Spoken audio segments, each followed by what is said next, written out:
Hi everybody, I'm Marcy Fortnow from Engaging Play, and this week I'm going to share 4 categories of great check-ins with you. Last week I shared a 10-minute video about how to manage virtual meetings, and this week I want to dive deeper into my favorite of the 5 tips I shared, doing a virtual icebreaker or a check-in at the beginning of your meeting. I'll put a short video out today and another one Wednesday, Thursday, and Friday with great check-ins you can use to start your meetings. And the great news is you can also use them as energizing breaks during long meetings, and you can use them as checkouts at the end of the meeting. Any way you use them, it will bring fun and connection to your team. If you've spent time and resources building a positive culture in your organization, you need to protect your investment. Creating a 5 to 10-minute opportunity for people to get to know each other, to share, build trust, and build positive, topic-oriented atmosphere will not only help your meeting, but impact your overall culture.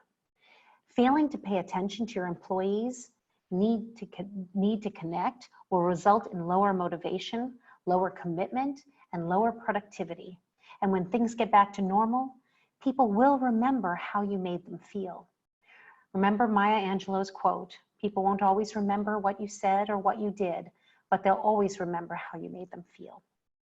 So today, we're going to cover check-ins that really check in. On Wednesday, we'll check in with fun check-ins. Thursday will be mental health check-ins, and Friday will be physically playful check-ins. Okay, let's get to it. Checking in with check-ins that really do check in with people. This kind of check-in is a great way to see how everyone is doing with their new work world. Isolation is not for everyone, so we want to make sure, to make sure that we understand how people are feeling and that they get a chance to talk about it.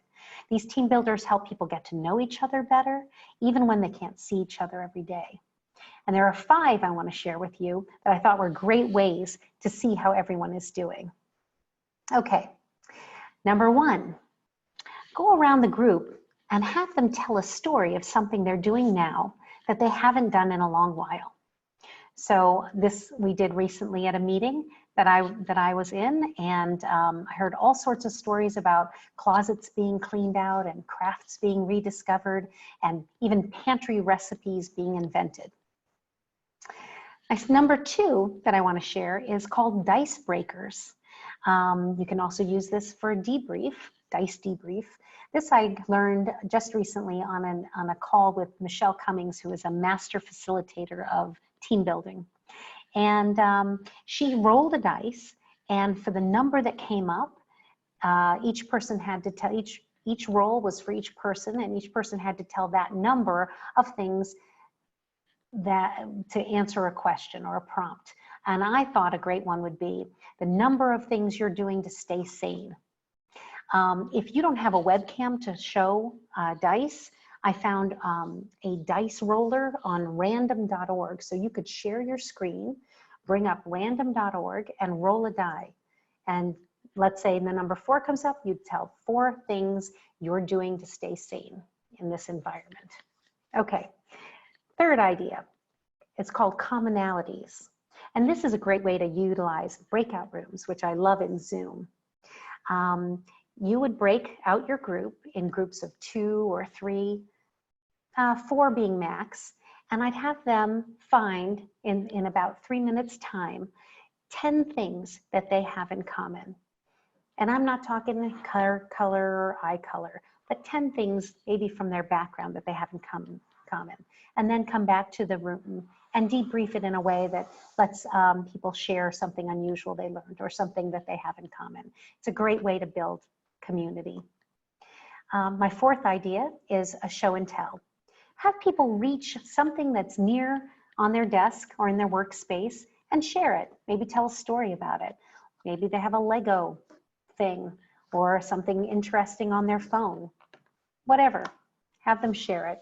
And this is just letting people go around the room and share a little bit about themselves. And the 5th one I want to share with you is called sentence starters. I happen to love this. I have a list of great sentence starters. I've cut them out in little slips of paper and put them in a basket and passed them around a room. But in this case, we can't really do that because we're not in the same place, we're virtual. So you could pick a sentence starter and share it with people and have them reflect for a minute and then share their response. For example, a sentence starter could be, I love it when, ...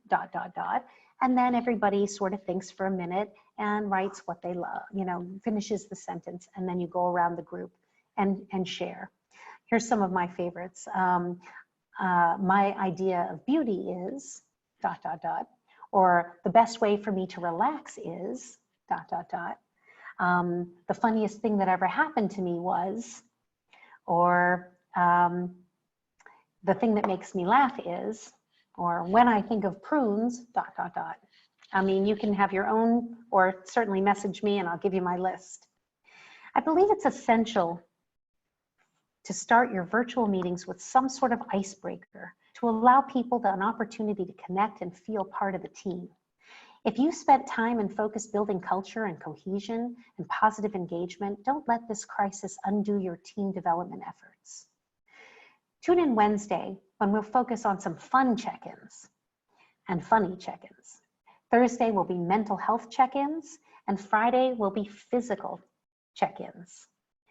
If you enjoyed this video, please like it and leave a comment below with any questions or comments that came up while you were watching. And if you'd like to have more support with your virtual meeting skills and facilitation techniques, I'd love to chat. Connect with me at engagingplay.com to set up a virtual meeting to discuss how I can help you and your team.